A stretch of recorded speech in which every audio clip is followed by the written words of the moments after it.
Kembali lagi di LKG Talks bersama saya Patra Gumala. Hari ini saya bersama dua narasumber saya. Yang pertama ini ada bosnya LKG tahun ini nih. Saya sudah kedatangan Bapak Emilio Cesar atau Mas Eca selaku Direktur LKG. Halo Mas Eca. Halo Mas Patra. Baru tahun pertama ya jadi bos direktur LKG. Berarti nanti yang nyerahin piala Mas Eca nih harusnya. Mestinya begitu. Mestinya begitu. Kemarin pembukaan Mas Eca juga? Pembukaan awal musim? Bukan. Oh bukan. Saya saat itu masih direktur kompetisi. Oh saat itu ini direktur di tengah-tengah kompetisi, jadi direktur kompetisi. Oke, ada Mas Eca selaku direktur LKG. Nanti saya mau nanya-nanya gimana sampai ke minggu 22 ya berjalannya kompetisi. Dan di sebelah saya juga sudah ada salah satu coach dari tim yang sekarang kebetulan sedang berada, sampai rekaman ini kita rekam, sedang berada di posisi pertama LKG season ini. Ada Coach Jumhari Saleh selaku coach dari Buperta. Halo Coach. Halo, selamat malam. Peringkat 1 ya Coach? Alhamdulillah. Belum pernah kan sebelumnya kan dari keikutsertaan Buperta dan juga coach sebagai pelatih belum pernah berada di posisi 1 ya? Belum, baru insya Allah pekan ini. Ya. Saya ngerti rasanya karena saya ngedukung Liverpool ya. Saya ngerti rasanya ada di posisi 1 Coach. Emang agak naik dagu sedikit gak sih lumayan?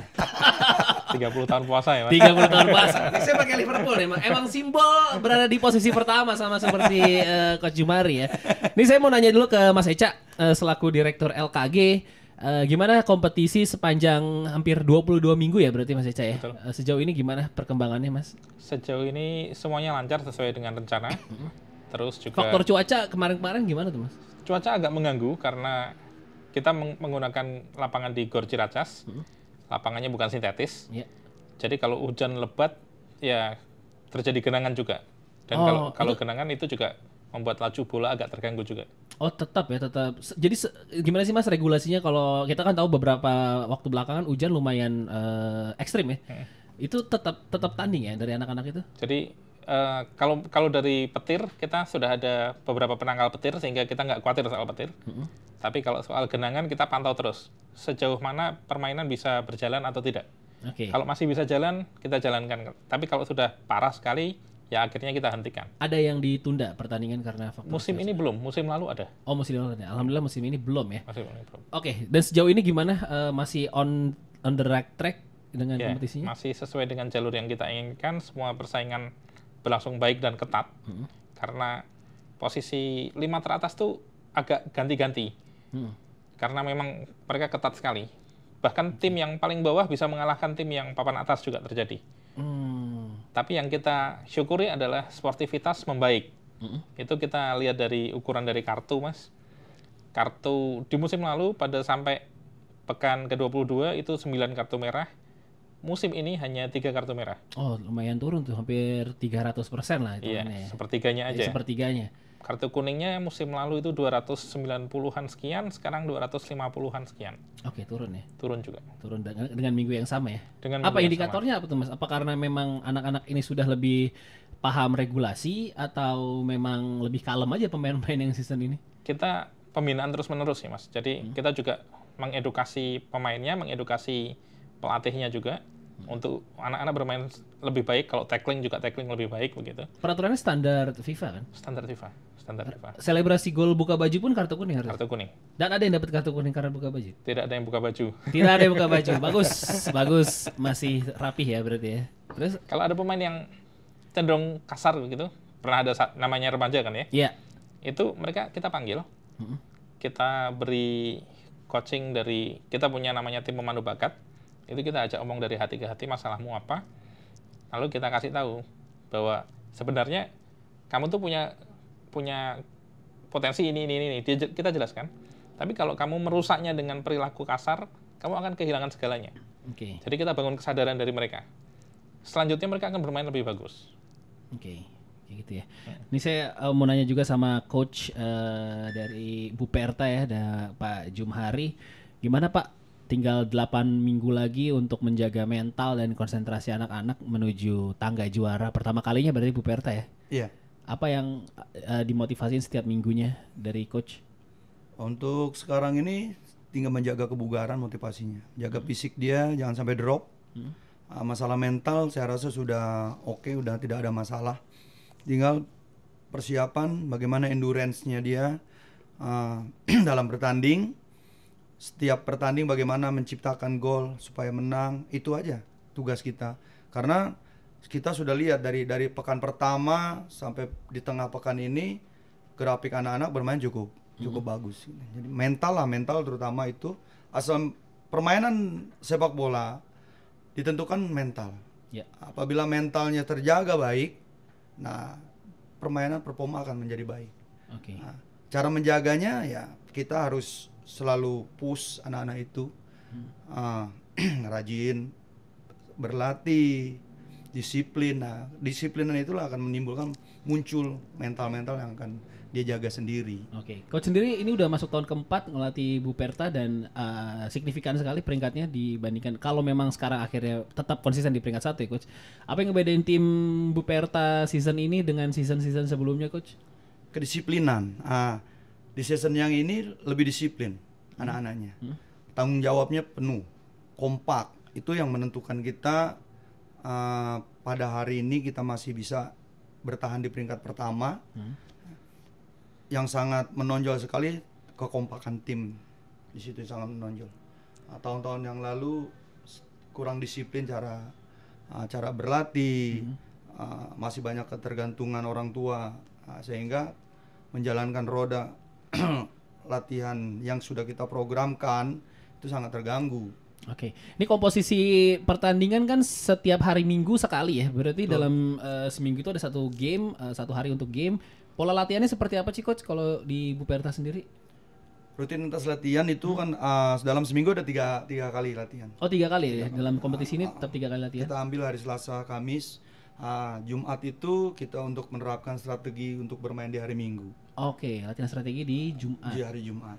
Berarti istirahat di Senin istirahat. Di Sabtunya dia harus sudah rest, biar di hari Minggunya sudah bugar untuk melakukan pertandingan. Dan itu konsisten selama 30 minggu ini selama liga berlangsung ya? Iya. Ini dari sistem kompetisi sendiri ada perbaikan setiap tahunnya dari kekurangan-kekurangan season lalu nggak sih Mas Eca untuk menutupi tiba-tiba ada klub yang misalnya tidak hadir, tidak lengkap dan lain-lain. Untuk disiplin itu kan komitmennya juga lumayan sungguh harus komit banget itu 30 minggu gitu Mas Eca. Iya betul. Jadi kalau klub sampai tidak hadir memang tidak ada Mas. Tapi kita sudah set aturan itu sudah beberapa tahun bahwa setiap tim itu harus membawa 18 pemain setiap pertandingan, dan setiap pertandingan semua pemain harus dimainkan minimal 15 menit. Makanya kemarin minggu lalu saya nonton tuh ada yang bisa langsung 3 pemain masuk. Betul. Gitu. Karena 18 harus main. Harus main. Itu memang kita set demikian supaya semua anak punya jatah jam bermain, menit bermain, sorry. Meskipun cuma 2 menit terakhir gitu boleh? Nggak boleh. Minimal 15 menit. Minimal 15. Dari 2 kali 45 itu? Dari 2 kali 30. 2 kali 30. Minimal 15 menit bermain, dia tetap harus punya menit bermain. Dan kan satu tim itu harus mendaftarkan minimal 25 pemain. Dari 25 pemain itu minimal dalam 3 minggu harus bermain 1 kali. Rotasi juga harus ada berarti? Iya. Jadi tidak ada nih ya istilahnya pemain yang anak bawang, cadangan abadi nggak pernah dimainkan, nggak ada. Karena kita adalah pembinaan Mas. Dan itu memang peraturan setiap tahun atau baru tahun ini diterapkan? Setiap tahun. Setiap tahun. Jadi kita menjamin semua anak punya menit bermain, mereka harus terdorong untuk berlatih dan terdorong untuk bermain juga. Ini regulasinya gimana Coach untuk mematuhi aturan ini dengan kepelatihan? Berarti kan harus ada lapis yang kurang lebih sama dengan starternya kan? Betul. Untuk seleksi awalnya berarti lumayan ketat dong? Sifatnya kan pembinaan. Jadi SSB itu karena kita berprinsip kepembinaan yang ada harus kita naikkan. SSB kan hidup itu dari topangan para orang tua siswa. Yang sudah menjadi siswa di SSB, terus dia ikut di Liga Kompas, kita sebagai coach itu harus bisa menjamin anak itu bermain sebaik mungkin. Jadi tidak ada main yang di luar dari Jabotabek untuk memperkuat atau pemain transferan untuk memperkuat SSB yang kami bawa. Jadi harus anak itu yang kita bawa. Jadi untuk menyamakan pemain level kedisiplinan itu yang paling pokok. Kedisiplinan untuk berlatih, mematuhi waktu yang kita sudah tentukan untuk berlatih, dia harus tepat. Sehingga kesamaan di level skill itu akan nggak jauh banget gitu. Oke. Sanksinya apa sih Mas Eca kalau misalnya ada kelupaan aja gitu. Oh iya, satu pemain belum main nih atau masih udah tinggal 10 menit harus masuk. Ada kejadian-kejadian kelupaan gitu? Ada. Nah, itu berarti 10 menit terakhir ada teguran ke tim ya. Kalau ini belum ada yang belum main atau. Jadi misalnya kita di 15 menit pertama kita ingatkan dulu. Oke. Kalau waktu sudah 15 menit pertama, kalau mau memasukkan pemain silahkan. Ini babak pertama nih ya? Babak pertama. Oke. Kalau babak kedua, itu kita ingatkan sebelum 15 menit, jadi menit ke 17 menit sebelum berakhir gitu, kita ingatkan lagi. Waktunya masih 17 menit, kalau mau pemain ada yang belum dimainkan, silahkan dimainkan. Oke. Karena kalau tidak dimainkan, itu sanksinya adalah pengurangan 1 poin. Oh, poin. Iya. Oke. Pengurangan poin di klasmen, Mas ya. Iya. Oh, berarti memang ada warningnya juga ya dari Ada. panitia Ada. pelaksana pertandingan ya. Oh, jadi untuk alasan lupa tuh kayaknya nggak mungkin ya. Iya. Oke. Makasih, saya baru Manajemen tim juga harus punya strategi untuk. kedisiplinan waktu, dia harus ngecek waktunya sendiri. Iya. Jadi tidak boleh sembarangan. Makanya saya kemarin nonton pertandingan tuh lumayan, kayaknya kipernya baik-baik aja, kenapa diganti ya? Saya pikir kayak gitu karena memang harus ada rotasi. Harus ada Seperti rotasi. itu kiper sekali main 2 ya kan, biasanya ada kiper cadangan kedua gitu. Coach, berapa kiper berarti kalau harus main semua gitu? Kalau di Liga Kompas ini ada harus wajib mendorong yang didaftarkan itu 3. 3 penjaga gawang. Tapi yang diwajibkan untuk bermain hanya 2. Oke. Mau diganti-ganti bebas saja, tapi yang penting dari Dalam 18 pemain itu harus ada 2. Oke. Harus ada 2 penjaga gawang. Tapi yang didaftarkan 3. Itu wajib.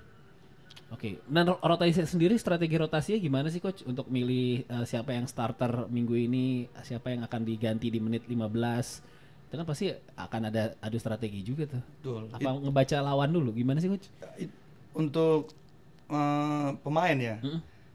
Itu makanya aku bilang ada simulasi latihan itu di hari Jumat.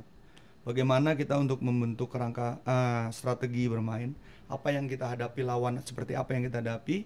Kebutuhannya berarti tim ini harus merubah, ada strategi di situ. Jadi kita lihat kemampuan anak ini siap dan tidaknya, kondisinya apa dalam kondisi bugar atau dalam keadaan sakit, itu selalu kita tanya. Oke. Kondisinya seperti apa. Kalau dia memang tidak fit, tidak akan kita mainkan. Kalau secara statistik Bu Perta lebih banyak di di babak berapa Coach gol? Di statistiknya itu rata-rata kita di gol di menit-menit pertama. Di babak pertama ya? Di babak pertama di menit-menit 15 itu kita sudah bisa membuat gol rata-rata. Statistik season ini berapa gol sih per gamenya ada Mas Eca? Kebetulan saya nggak bawa, tetapi biasanya setiap pertandingan itu ada 1 gol minimal. Minimal 1 gol. Bu Perta sendiri season ini 22 pertandingan udah berapa gol, Coach? 27 gol. Oke. Yang cukup Bu Perta 40 gol. 40 gol. 40 kemasukan 13. Kemasukan 13 dan cuman kalah sekali ya. Apa Coach yang bikin menyeimbangkan permainan depan dan belakang itu susah tuh biasanya. 13 kebobolan lumayan loh. Iyalah. Itu kan ada perjalanan panjang sebenarnya. Kalau dilihat dari itu termasuk strategi kan, bagian dari strategi. Bagaimana kita mengupas pemain belakang supaya jadi kuat, pemain tengah bisa mengoperasikan ke depannya lebih tajam, itu ada bagian dari sesi latihan. Nah, itu sebenarnya itu agak sulit ya sebenarnya, karena itu jauh, harus jangka panjang itu membentuk seperti itu. Formasi andalannya Bu Perta? 4-3-3. Oke, modern tuh ya, Liverpool tuh. 4-3-3. Kebetulan saya kan pencinta Liverpool juga. Oh, salaman Coach. Juara kita season ini Liga Inggris ya. Waduh, kenapa jadi ngomongin Liga Inggris ya? Paling nggak mental juara. Emang ada arah-arah ke arah ini? Jurgen Klopp nggak ada kan? Emang kebetulan memang strategi 4-3-3. Ya, memang dari saya waktu bawa LKG juga ke Swedia pakai selalu formasi 4-3-3. Kenapa 4-3-3 itu lebih mudah dicerna untuk anak-anak, tidak ngoyo cara bermain. Dia lebih simple, taktis, dekat antara pemain satu dengan pemain satunya lebih dekat. Kalau klasik 4-4-2 tuh udah selesai coach sekarang ya. Sebenarnya bagaimana anaknya mampu nggak untuk menyerap taktikal itu. Kalau nggak mampu ya mendingan nggak usah dijalan. 4-3-3 ya.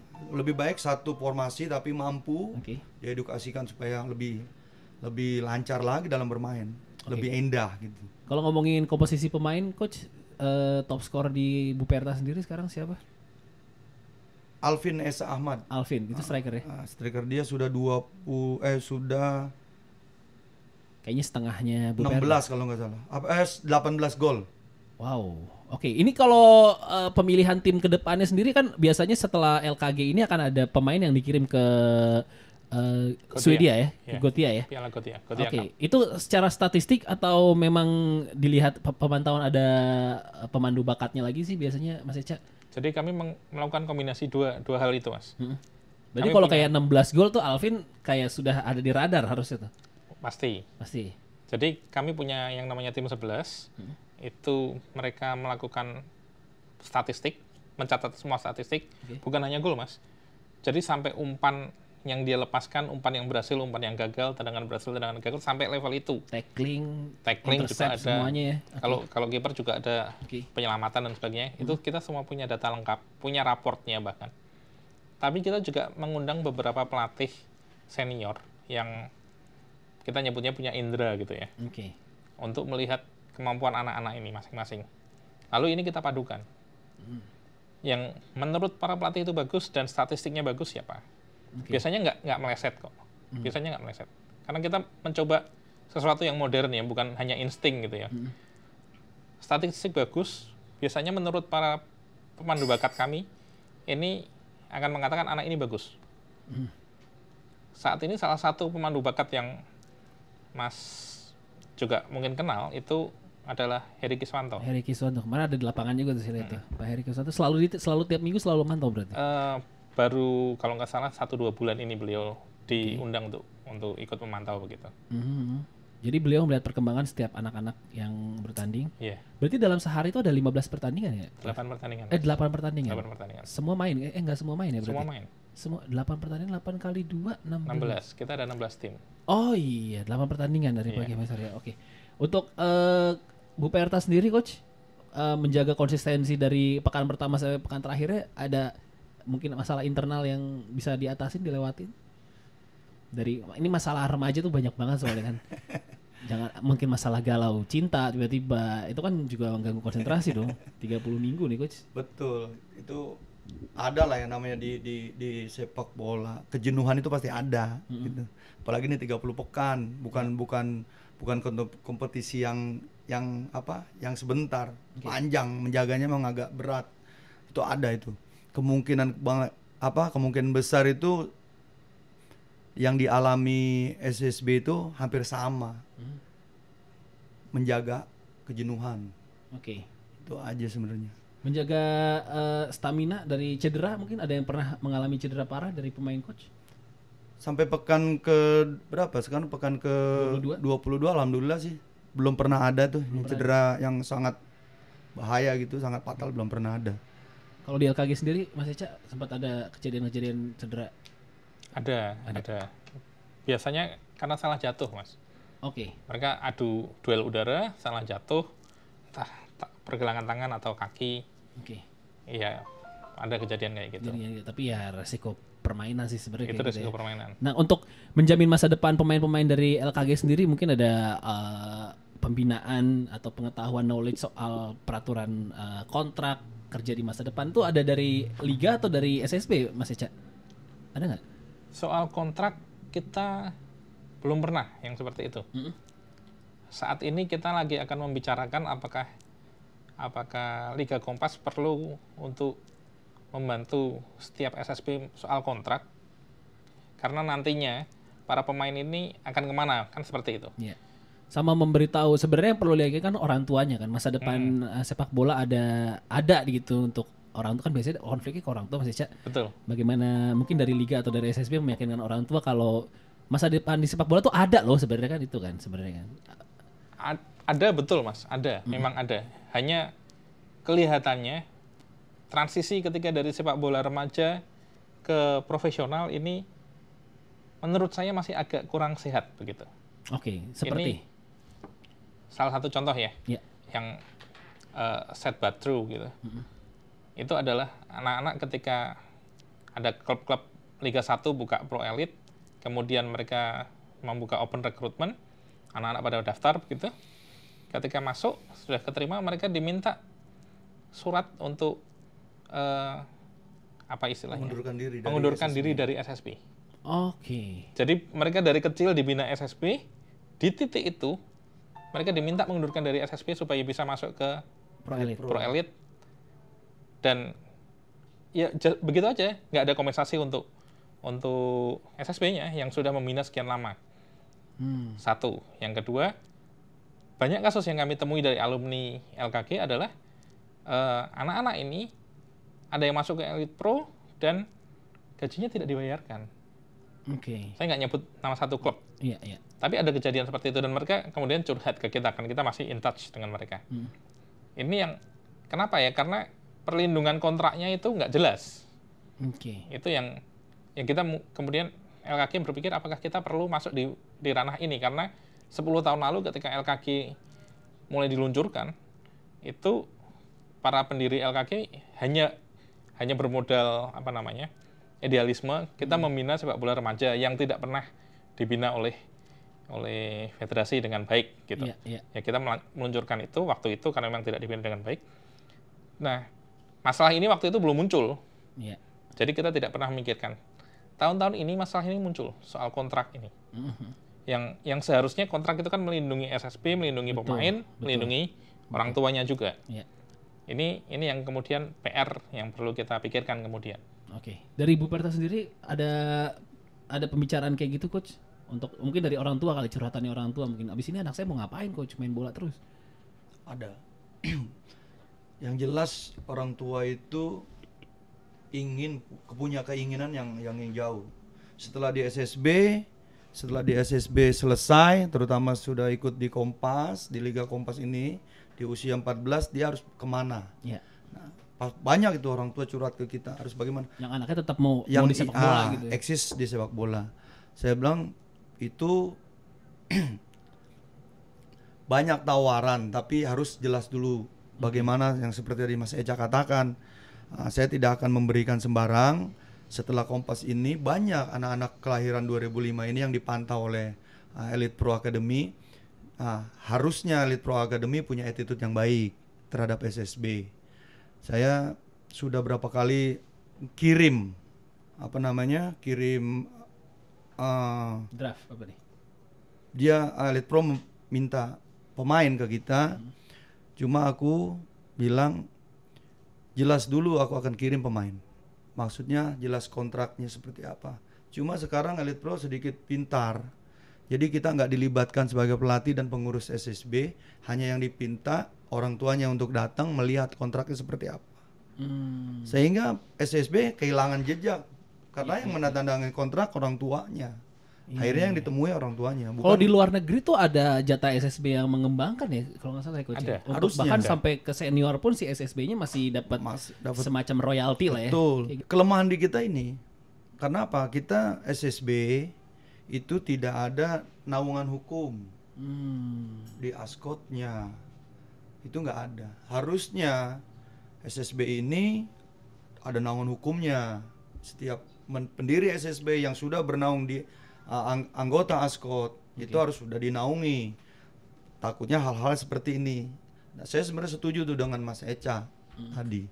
Kalau bisa Liga Kompas ini sudah membuat membantu bagaimana membuat draft kontrak pemain setelah anak itu mengikuti kompetisi Gotia terus diambil untuk Elite Pro Academy.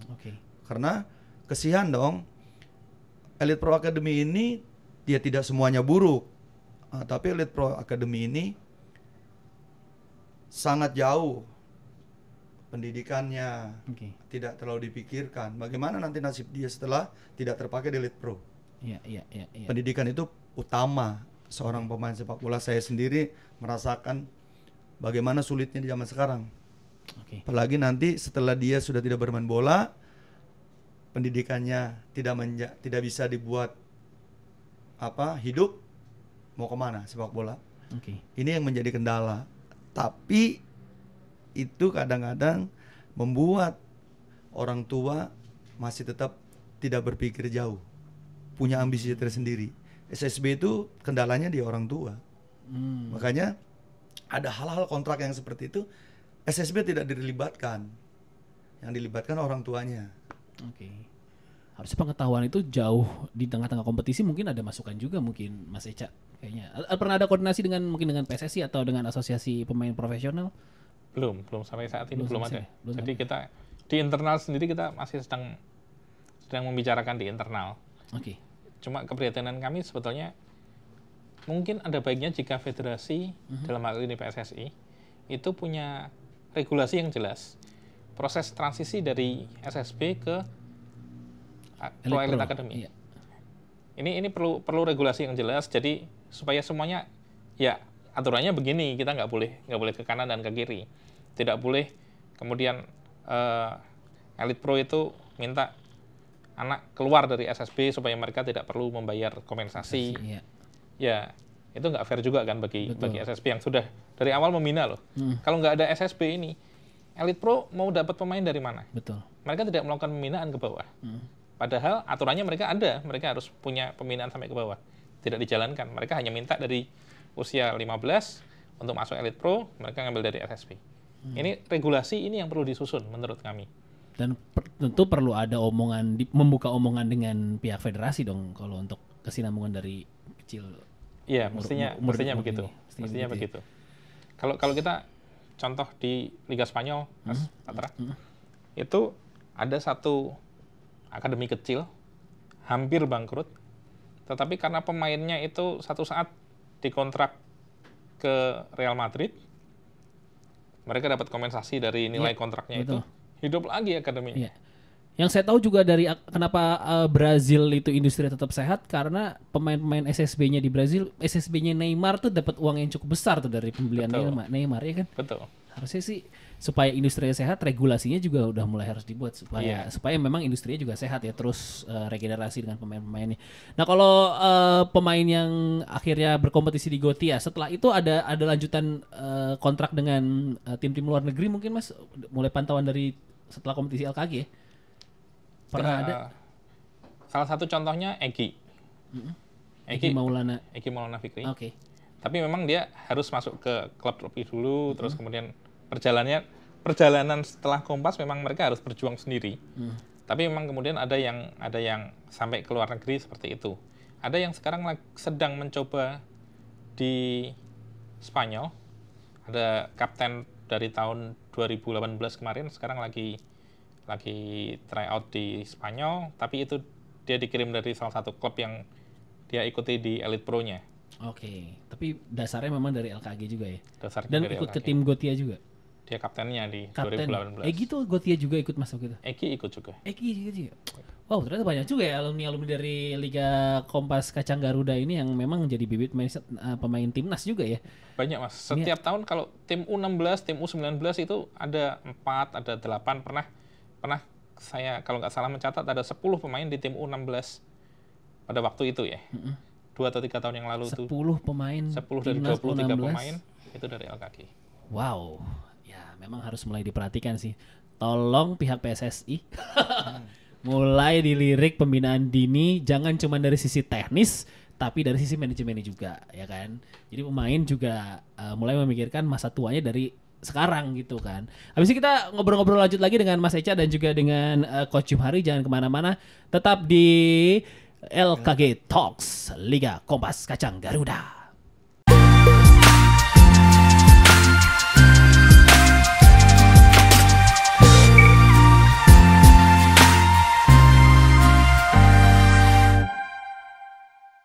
Kembali lagi di LKG Talks Liga Kompas Kacang Garuda bersama saya Patra Gumala dan saya masih bersama Mas Echa selaku Direktur LKG dan juga Coach Jumhari Saleh dari Coach Buperta saat ini. Ini kita ngomongin LKG umur 14 Mas Echa, umur dimana anak-anak juga lagi konsentrasinya dalam pendidikan formal sebenarnya kan. Banyak orang tua juga yang mungkin di rumahnya ada konflik kayak kamu lagi ujian kok main bola terus. Itu saya sih waktu kecil saya selalu digituin kan. Kamu ini lagi ujian main bola terus mau jadi apa sih? Menjadi pemain bola tadinya kan gitu kan. Nah, gimana meyakinkan sebenarnya yang harus diyakinkan pasti orang tua gitu kan, dan si anaknya sendiri meyakinkan bisa kok main bola dan tetap konsisten di jalur pendidikan formal. Nanti saya akan nanya strategi juga ke Coach Jumharis selaku Coach Buperta. Nah, dari Direktur LKG sendiri meyakinkan SSB dan meyakinkan orang tua dalam kompetisi ini gimana Mas Eca? Di awal Mas Patra, itu kita selalu menekankan kepada para orang tua. Jadi kita mengumpulkan tuh manajemen, pelatih, jadi sebelum dan pembukaan orang tua. kick off pertama nih. Sebelum pembukaan. Jadi kita mengumpulkan mereka dan kita juga selalu mengedukasi mereka pentingnya sekolah formal, pendidikan formal bagi anak-anak. Karena pertandingan kita sudah terjadwal, terus latihan dari setiap SSB juga sudah terjadwal, jamnya juga sudah terjadwal. Orang tua dan anak itu memang harus bisa mengatur jadwal belajar anak-anaknya. Karena jangan kemudian mereka seperti kita zaman dulu yang sistem kebut semalam besok ujian sekarang baru belajar. Betul. Itu tidak bisa diterapkan lagi pada anak-anak yang mengikuti Liga Kompas karena mereka harus belajar tuh jauh-jauh hari.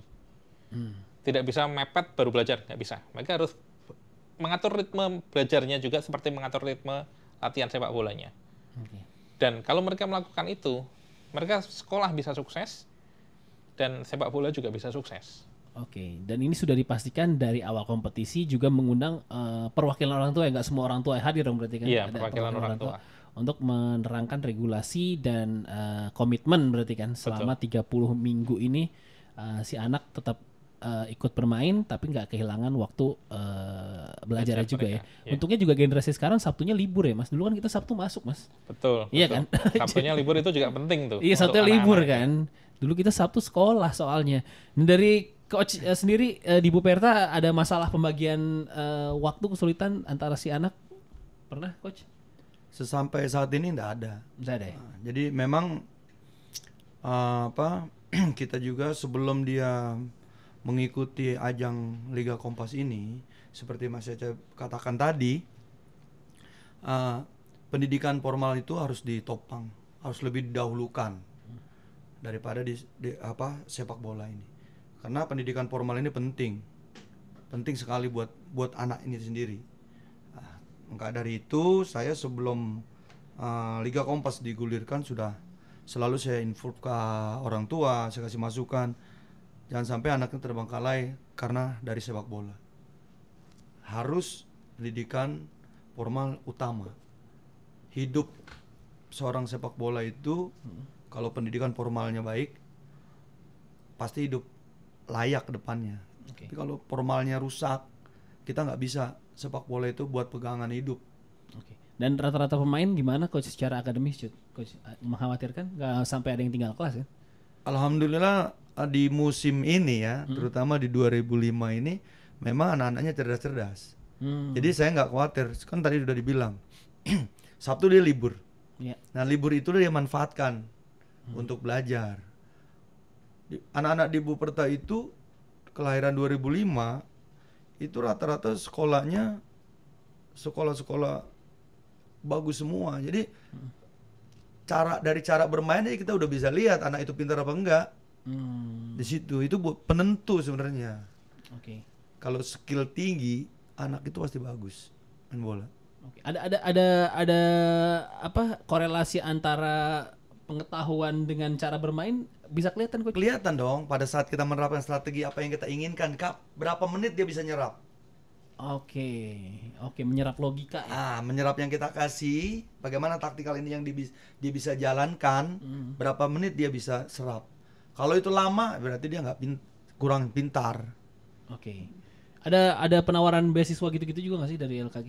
Tidak ada. Oh, tidak ada ya? Tidak ada. Sampai saat ini memang tidak ada. Untuk melanjutkan ke pendidikan formal memang masih tanggung jawab orang tua ya? Betul. Tapi kalau mereka berprestasi, mereka kan dapat sertifikat.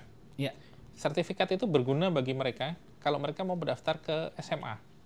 Oke. Let's say nanti misalnya ada yang juara gitu. Mereka dapat sertifikat. Ini sebagai peserta yang juara gitu. Ini bisa dipakai untuk kalau ada kan SMA yang mempersyaratkan beasiswa berprestasi ya? Ya, untuk siswa-siswa berprestasi di olahraga. Ini bisa dipakai. Oke.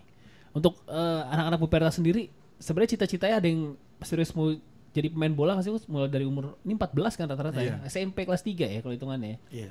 Jadi cita-cita itu banyak sekali ya. Apalagi di U15 nih banyak yang cita-cita ingin jadi pemain bola profesional. Banyak. Jadi menggebu-gebu lah. Cuma aku bilang boleh impian itu kamu impikan setinggi-tingginya boleh. Tapi jangan lupa pendidikan itu lebih utama.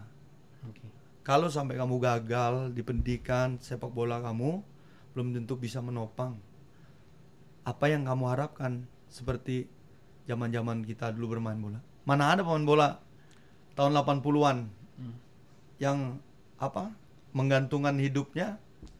Sekarang banyak mantan-mantan pemain yang di atas yang di bawah tahun 80-an sudah akhirnya mengabdi di SSB. Sebenarnya kan kasihan. Mantan pemain nasional loh.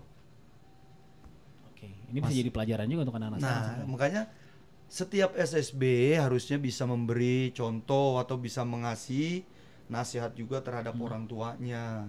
Jadi orang tua juga tidak terlalu ambisi, akhirnya ambisinya tidak tercapai, frustasi anak itu. Oke. Itu yang harus kita jaga. Jadi di SSB itu jangan hanya berpedoman saya datang ke SSB ini ingin bermain bola. Pendidikannya juga harus kita tempa. Apa sih attitude itu penting. Ini menjelang berakhirnya kompetisi yang mungkin tinggal 2 bulan kurang lagi. Ada persiapan-persiapan lagi Mas Echa yang mau diberikan untuk masing-masing SSB, pemain dan juga orang tua dari LKG? Kita masih ada minggu lalu kita memberikan coaching klinik. Kita mendatangkan Jackson F. Tiago, pelatih Persipura untuk membantu meningkatkan kemampuan ofensifnya anak-anak. Tapi juga kita masih ada, kalau nggak salah masih ada 1 diskusi lagi. Jadi sepanjang musim ini kita ada beberapa diskusi, Mas. Kayak workshop ya? Kayak workshop atau pelatihan di lapangan? Kayak seminar kali ya. Seminar ya, oke. Nah, untuk orang tua. Jadi kita waktu itu pernah soal gizi. Penting tuh. Penting. Untuk kita undang orang tuanya. Jadi gizi untuk anak-anak yang pemain sepak bola sebaiknya seperti apa? Itu juga sama nutrisionis atau? Iya, nutrisionis sama pelatih fisik juga. Jadi supaya kita kasih tahu kalau porsi latihan fisiknya seperti apa dan sebagainya. Jadi kita ada pelajaran-pelajaran semacam itu yang kita berikan ke orang tua. Karena fungsi kita sebagai Liga Pendidikan itu bukan hanya menggelar kompetisi, tapi juga mendidik. Bukan tanding di dalam lapangan aja ya, di luar lapangannya juga berarti dipantau juga sama tim LKG. Iya, di luar lapangan kita juga memberikan edukasi semacam itu. Oke. Dan kita juga mendorong pendidikan itu terus, Mas, karena dari berapa? 25 pemain kali 16 berarti ada sekitar 400 pemain. Tentu tidak semua akan jadi pemain profesional. Iya. Kalau tidak jadi pemain profesional, mereka mau kemana? Kan harus pendidikan formalnya itu yang dibenerin. Betul. Kalau mereka pendidikan formal jalan bagus, mereka nggak jadi pemain profesional, mereka bisa berkarir di bidang lain. Ataupun kalau mereka jadi pemain profesional, pendidikan formal tetap penting. Karena mereka akan bermain sampai usia berapa? 30, 32 tahun, setelah itu kemana? Setelah itu kan pendidikannya yang dipakai. Betul. Jadi kita juga mendorong semua orang tua untuk tetap berkomitmen pada pendidikan anak. Bukan hanya sampai lulus SMA, tapi kalau bisa juga sampai kuliah. Jadi mereka istilahnya kalau hidup tuh punya 2 pegangan lah. Sepak bola oke, tapi juga keterampilan pengetahuan oke juga. Oke. Dan kalau bisa sih juara di kelas dan juara di lapangan ya. Betul. Itu anak-anak Buperta kayaknya itu bagus tuh coach untuk motivasi anak di 2 bulan terakhir. Kalian ini sebentar lagi akan menjadi juara di lapangan, tapi ingat juara di kelas juga tetap harus menjadi utama. Pakai coach nggak apa-apa. Silakan dipakai. Oke, ini menjelang berakhir kompetisi dari Buperta sendiri ada yang dipersiapkan lagi untuk menjaga sisa pertandingan dan kompetisi ini, coach? Yang jelas kita respon ke anak-anak itu harus udah memantapkan barisan lagi. Ini udah pada mau menjelang UN juga nih Nah anak-anak itu ini justru juga, itu, maka ini sebentar lagi sampai sekarang ini kan rata-rata kelas 3. Iya, rata-rata pasti. Nah, ini udah banyak yang persiapan, ada PM, Try apa. out. Nah, makanya saya kasih kelonggaran. Kelonggaran misal datang telat, terlambat enggak apa-apa. Yang penting tetap berlatih sesuai porsinya dan dia pendidikan dia tidak terbengkalai. Tapi kalau jam pertandingan kan sudah diupdate dari seminggu sebelum ya. Karena kan hari Minggu juga jam pertandingan. Iya, Hari Minggu kan tidak mengganggu. Iya, nggak, maksudnya kalau misalnya baru tanding di jam 12 nggak perlu datang dari jam 7 pagi kan? Nggak perlu. Nggak perlu kan? Jadwalnya sudah ada. Fairnya sudah kita atur lah. Udah fix ya. Jadwalnya udah fix ya. Karena apa? Saya wanti-wanti itu, kita wanti-wanti pendidikan itu penting memang. Karena apa? Kalau dia cedera di usia dini, kesian sekali. Oke. Pendidik misalkan dia main bola sedang bagus-bagus karirnya, 16 tahun lagi prestasinya bagus, tiba-tiba cederanya cedera fatal lutut yang sudah tidak bisa di apa-apaan lagi. Kalau formalnya nggak bagus, mau kemana dia? Ya. Saya punya teman tuh kayak gitu, teman di basket gitu. Dia latihan di punggungnya kena, berhenti jadi atlet total, untungnya kuliahnya tetap jalan sih begitu. Nah justru pendidikan itu dengan adanya keterampilan, keterampilan ini bisa menopang pendidikan, bisa gratis dia sekolah. Nah ini harus bisa dipikirkan juga sebenarnya dengan teman-teman kita yang sudah ada di Elite Pro Academy juga harus dididik nih, pendidikan ini juga harus diseimbangkan. Sepak bola ini harus bisa. Oke, sepak bola maju, tapi pendidikannya juga harus maju. Karena ya itu tadi aku bilang, kalau apes namanya permainan bola, kita kena apes terus kita cedera fatal, cedera panjang nggak bisa main bola lagi, anak ini sedang bagus-bagus mau kemana? Nah, itu harus jadi pikiran untuk kita bersama, terutama terus terang di Pro Elite ini tidak semua Pro Elite tidak ada sekolah, tapi pasti ada sekolahnya. Tapi harus minimal Pro Elite Academy ini harus bisa menyiapkan pendidikan yang baik untuk anak-anak yang berprestasi di sepak bola. Biar ke depannya nanti aman dia. Dan tanggung jawab orang tuanya juga. Betul. Saya punya masing-masing kesempatan, ada closing statement mungkin dari Mas Echa untuk menutup ngobrol-ngobrol kita kali ini. Ada lagi yang mau ditambahin Mas Echa? Di sisa 2 bulan terakhir ya, berarti ya, sisa 2 bulan terakhir Liga Kompas Kacang Garuda ini. Iya, bagi para pemain di Liga Kompas, saya berharap mereka tetap berkompetisi dengan fair, dengan baik, sesuai dengan nilai-nilai yang sudah kita tanamkan terus-menerus sejak awal musim, agar mereka bisa terpilih nanti menjadi salah satu pemain yang diberangkatkan ke Piala Gothia. Berapa orang coach? Berapa orang Mas Echa yang ke Gothia nanti? 18 ya? 18. Itu bisa di luar dari tim 5 besar juga kan? Pantauannya secara pantauan dan statistik. Kalau memang pemainnya bagus, statistiknya bagus, dan menurut pemandu bakat dia punya potensi di posisi itu, dia bisa masuk juga. Di Gothia itu sendiri bulan apa Mas Echa?